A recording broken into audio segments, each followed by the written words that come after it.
Iga, village des ninjas. On voit le château de Iga là-bas. Il y a même la Ninja Station. Mais c'est pas ça qu'on s'en va faire. C'est une petite ville, mais c'est la ville des ninjas. Tous ceux qui ont vu l'animé Basilisk, les Koga puis les ninjas de Iga. Vous pouvez même vous habiller en ninja.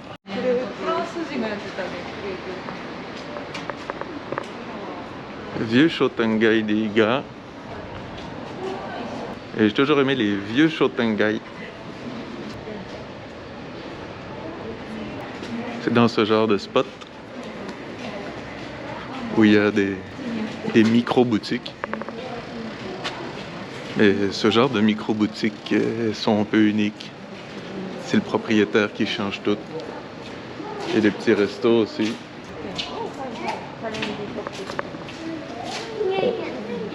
Et le lundi, il y a beaucoup de gens en vacances aussi. En vacances, en congé. Et il y a une ambiance d'autrefois.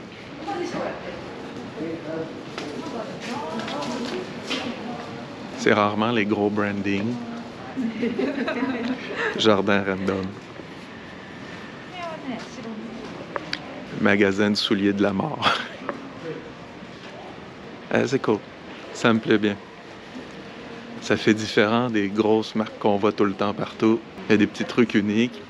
Il y a des trucs pas géniaux aussi au travers. Mais je sais pas, ça a un esprit d'autrefois. C'était très populaire dans les années 50, 60, 70. Moins aujourd'hui. Beaucoup de gens ont quitté les villes de campagne pour les grosses villes comme Tokyo, Osaka. Beaucoup de commerces ont fermé, mais ça a quelque chose de charmant d'une autre époque. Il y a beaucoup de bâtisses qui ne sont pas nécessairement rénovées parce que c'est cher. Par exemple, là, c'est des sacs en cuir. Mais la bâtisse n'est pas nécessairement en top état. Et ça peut être du beau stop à l'intérieur. Là, je suis avec Tatsuko et Miyuki. Elle trouve que j'ai l'air d'un fou de parler tout seul.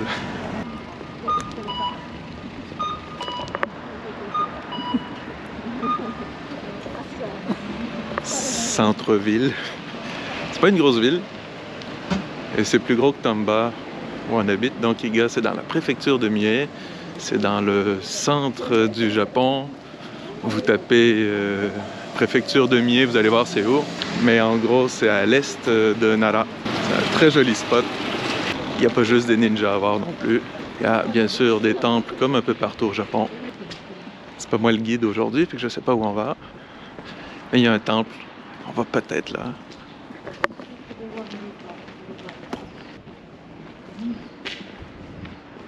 Genre de vieille librairie.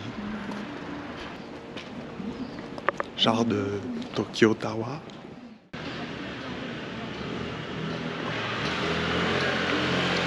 Il va.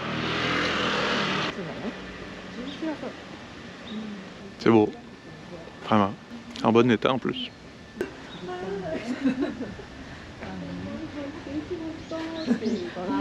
Je sais pas si vous savez, souvent quand il y a des portes comme ça à l'entrée des temples, il y a un personnage, il y a ce qu'on appelle toujours A et M, des chiens comme ça. Il y en a un qui a la bouche ouverte, et l'autre qui a la bouche fermée. Mais il y a aussi à l'intérieur de la porte souvent deux personnages A et M. Des fois, c'est des gros guerriers bien musclés, on voit ça de temps en temps. Mais ici, ils ont une drôle de gueule. Là, je vous présente A. Et je vous présente M. Ils sont très spéciaux. Et je sais pas ce que c'est ce temple. J'imagine qu'ils vont aller brasser les cordes.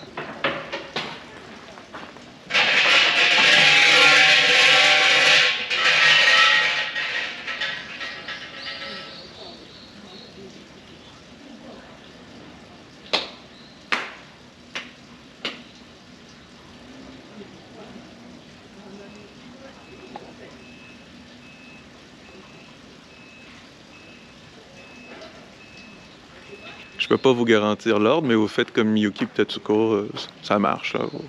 Vous regardez la vidéo, le nombre de fois qu'il se penche, le nombre de fois qu'il tape dans les mains. J'ai imité Mickey. J'ai l'impression qu'il n'y a jamais personne qui sait comment. À peu près, ça marche. Et montrer son respect, faire une petite prière, un truc comme ça. Je vous montre vite fait l'intérieur.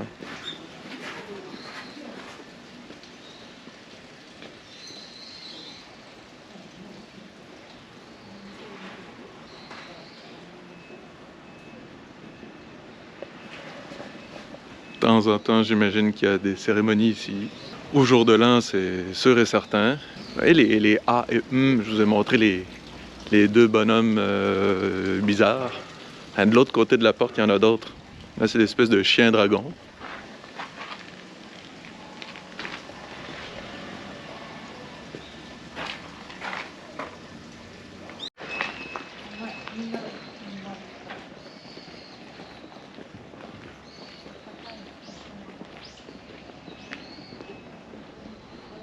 Petit côté toujours hétéroclite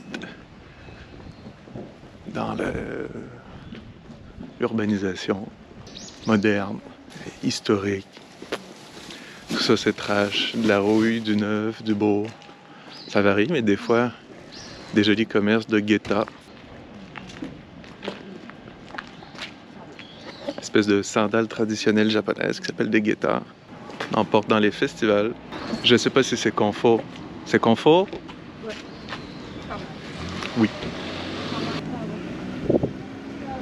Ça, c'est l'hôtel de ville de Iga. Ça rappelle des bons souvenirs à Frank. À quel point c'est plus cool d'être fonctionnaire au Québec qu'au Japon. Au Japon, les fonctionnaires, ils sont souvent dans une grande salle. Les gens, ils n'ont pas vraiment leur bureau.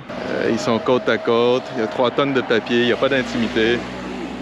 Le building est vieux, mais ça peut exister aussi au Québec. Voilà, Frank, c'est pour toi un petit souvenir de ce merveilleux bref arrêt qu'on avait fait et de se rendre compte que vaut mieux de fonctionnaire au Québec qu'au Japon. Et ça veut dire que par là, il y a le château.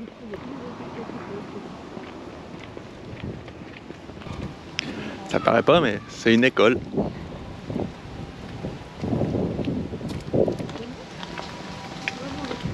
Généralement, les écoles au Japon, c'est des espèces de grosses bâtisses rectangles.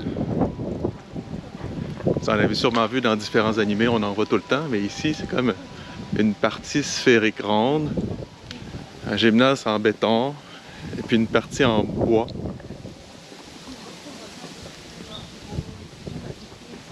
Ça fait pas vraiment école japonaise standard. C'est beau. Ben, la partie en bois est belle, la partie en béton rond, c'est moins beau.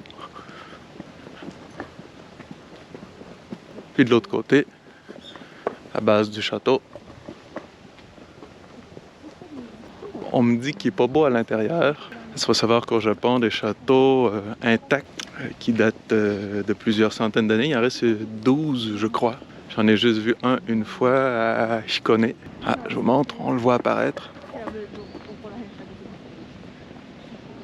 Donc souvent, ces châteaux-là, de l'extérieur, ils sont beaux, mais à l'intérieur, ils sont rénovés avec du gyproc partout, c'est pas nécessairement magnifique.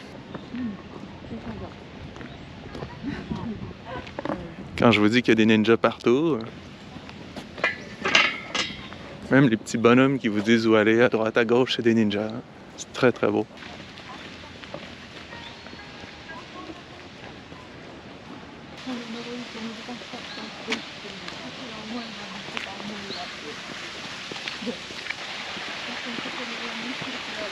Donc, comme je vous disais, ces châteaux-là, l'intérieur est neuf, ça ressemble pas à quelque chose d'historique. Le château d'Osaka, par exemple, à l'intérieur, il y a du gyproc partout. Il n'y a rien qui fait d'émerveillement d'une structure d'une autre époque. C'est des murs blancs. Donc, il y en a une douzaine. Le plus connu, c'est Himeji. Le château de Himeji, il est d'époque. Donc ça, je ne l'ai pas encore vu, mais il paraît que c'est malade. Il y en a 12. Je les connais pas. Mais à faire. Je vous montre quand même, parce que de l'extérieur, c'est beau.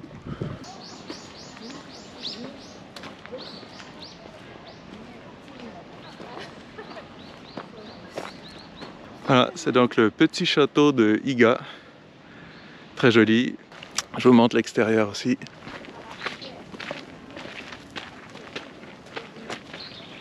Il y a de la montagne, pas à peu près au Japon. Je vous montre évidemment, hein. Faut faire attention parce que de l'autre bord, c'est précipice.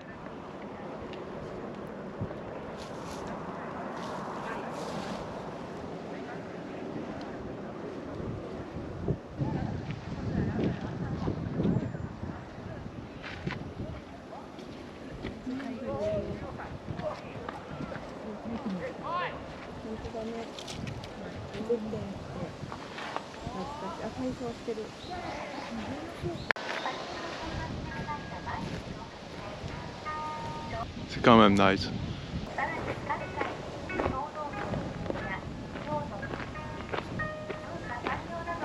Ça devait quand même être pas facile à attaquer. La musique bien cliché. Ça met dans l'ambiance. C'était le château de Iga de l'extérieur. Si vous venez ici, ça vaut la peine. Il y a un drôle de musique. Ah! Il est midi. On a ça aussi à Tamba, une espèce de musique, mais c'est moins inquiétant que ça. Ici, c'est un peu freakant. On fait comme, c'est quoi ça? Non, finalement,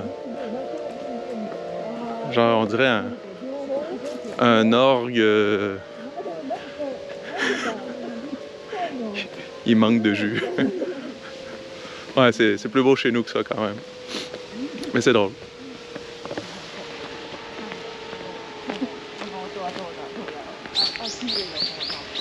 De retour en ville.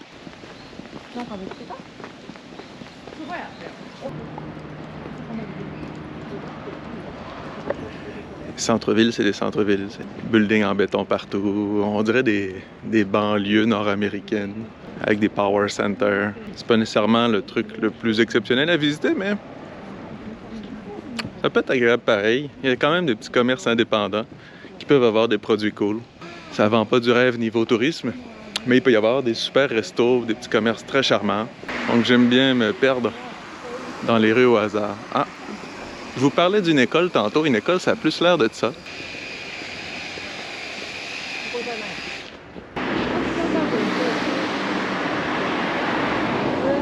Ça fait une plus jolie école. Là, ils sont en train de refaire les grilles, la porte d'entrée. Avec le château derrière, c'est cool. On voit ici qu'il y a un genre de gazon.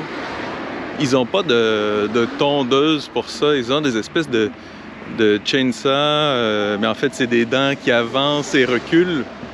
C'est pas une scie à chaîne. Ça permet de couper à ras. Et puis, des jardiniers au Japon, c'est une job super commune. Il y en a vraiment énormément. Donc, on peut en trouver partout. Ils font bien leur boulot. Puis, vu la forme de la courbe du gazon derrière, couper ça, ça doit pas être le fun. Donc, chapeau les jardiniers. Ça coûte 3 piastres. 300 yens. On y va.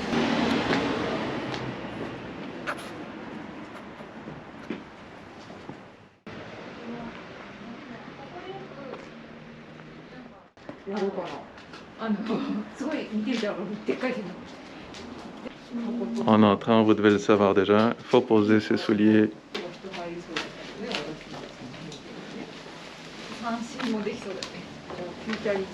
Puis on les met dans une des cases au hasard.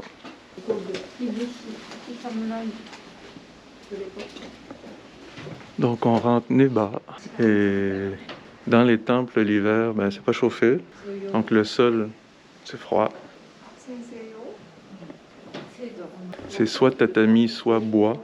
Donc vous n'êtes pas tanné pas. Si vous visitez un gros temple, puis que ça vous prend genre 1 heure, vous allez geler des pieds intenses à la fin. Mais bon, ça fait partie de la visite. Il faut se pencher souvent la tête. Pour référence, je fais 1,80 m. Donc toute personne qui fait plus de 6 pieds ou 1,80 m, il faut qu'il se penche tout le temps, se péter la tête. Ça m'est arrivé de nombreuses fois. Ça fait mal. En plus, comme j'ai pas de cheveux, tendance à blesser le cuir chevelu très facilement. Donc ça, c'était une cuisine à l'époque.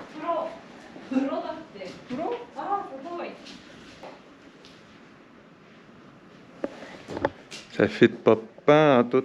Donc cuisine de l'époque. Ça, c'est une toilette d'époque, en fait un bain d'époque. Si je me trompe pas, il y a peut-être un endroit sur le côté. Je me trompe peut-être. J'en ai déjà vu où on pouvait, sur le côté, mettre du bois puis faire chauffer le bain. Ce qui n'est pas le cas ici. Ce genre de bâtisse, on en voit des fois, c'est un grenier. Donc ils stockaient la bouffe là-dedans.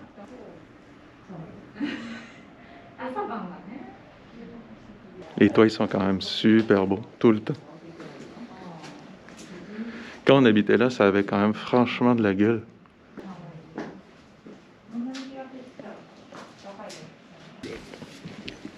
On n'oublie pas de se pencher la tête. Pareil, mesdames, elles n'ont pas de problème, vous allez voir. Voilà. You. You.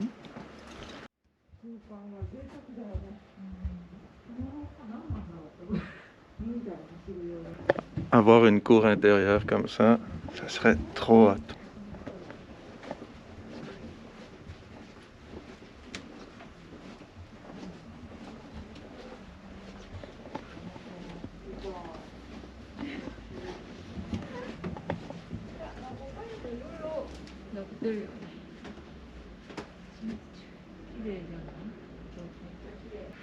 Ouais, je suis un peu jaloux, moi aussi. Ça, c'est malade. Il fait fret, hein, l'hiver. Nous aussi, on vit dans une maison comme ça, pas chauffée. On a des chauffages de poing. Donc, c'est froid l'hiver, mais mis à part ça, super beau, super calme, super relax. J'adorerais avoir ça, mais évidemment, c'était une propriété aussi grosse que ça. Ça coûte. Puis l'entretenir, ça coûte. Il y a une autre jolie pièce ici, je vous montre.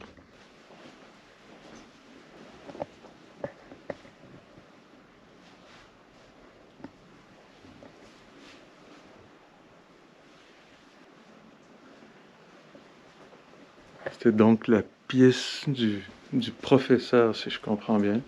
Donc, il devait avoir un professeur de je ne sais quoi. C'était l'endroit où il enseignait.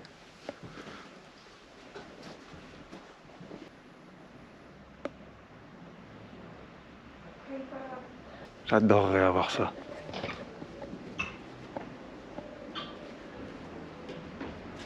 Évidemment, il y a un petit jardin.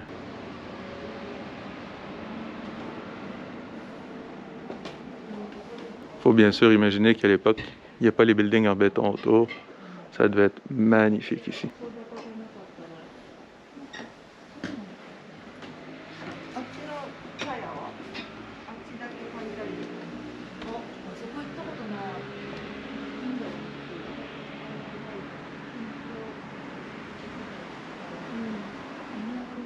Je viens de me faire expliquer, j'ai tout faux depuis le début. C'est une école de samouraï à l'époque. Et les cours se passaient donc ici.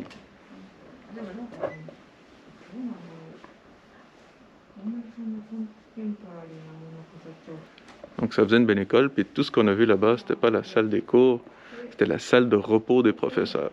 Donc visiblement, c'était plus une école et pas un dude qui habitait ici, mais ça change pas le projet que si vous gagnez quelques millions, habiter dans un endroit comme ça serait très nice.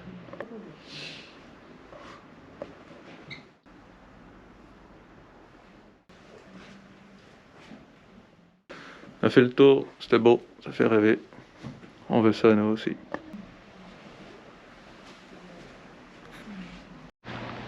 Donc je vous montre l'école d'extérieur.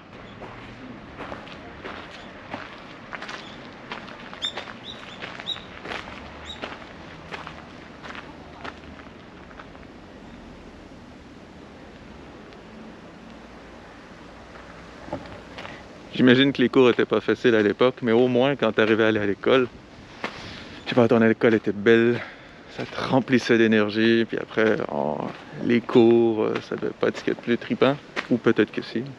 Ça a franchement de la gueule. Ça, c'était les dortoirs.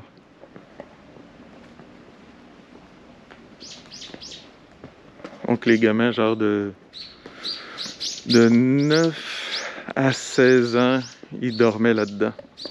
Il devait faire fret, hein, s'il vous plaît. Mais en se réveillant,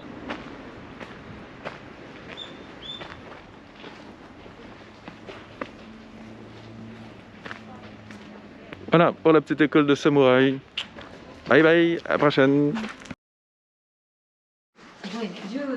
Petit bonus, il y avait 300 élèves à l'époque. Il y a une maquette de quoi ça avait l'air.